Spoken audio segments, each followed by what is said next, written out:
వైకుంఠ ద్వార దర్శనాలకు సంబంధించి సామాజిక మాధ్యమాల్లో వస్తున్న అసత్య ప్రచారాలపై టీటీడీ చైర్మన్ బీఆర్ నాయుడు స్పందించారు.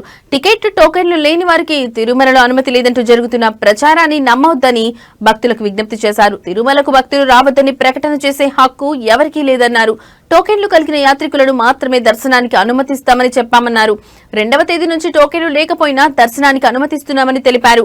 డిసెంబర్ 30వ తేదీ నుంచి జనవరి 8వ తేదీ వరకు జరిగే వైకుంఠ ద్వార దర్శనాలకు 2 నెలలుగా అధికారులు పనిచేస్తున్నారని అన్నారు. గత అనుభవాలను దృష్టిలో ఉంచుకుని ప్రభుత్వం కూడా సబ్ కమిటీని ఏర్పాటు చేసిందన్నారు. ఈ నెల 30వ తారీఖు నుంచి జనవరి 8వ తారీఖు వరకు జరగబోయేటువంటి ఈ మహోన్నతమైనటువంటి కార్యక్రమం ఏదైతుందో వైకుంఠ ఏకాదశి, దానికి కావాల్సిన ఏర్పాట్లన్నీ కూడా ఇప్పటికే అధికార యంత్రాంగం మొత్తం కూడా గత 2.5-3 నెలల నుంచి ప్రణాళికలు చేసుకొని దానికి అనుగుణంగా తయారు చేయడం జరిగింది. వీటన్నిటిని దృష్టిలో పెట్టుకొని గతంలో కూడా కొన్ని సంఘటనలు జరిగినాయి.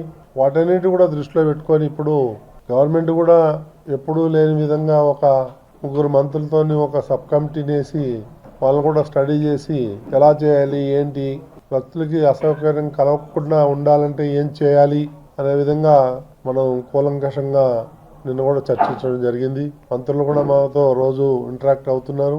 ఇక మన టీటీడీ విషయానికి వస్తే ఈఓ గారు కానీ, అడిషనల్ ఈఓ కానీ, ఎస్పీ కానీ, సివిఎస్ కానీ వీళ్ళందరూ కూడా పలుమార్లు కూర్చొని దీన్ని ఏ విధంగా చేస్తే బాగుంటుంది అనేది ఆలోచన చేసి ఒక ప్రణాళిక సిద్ధం చేయడం జరిగింది. అవన్నీ కూడా నిన్న మీ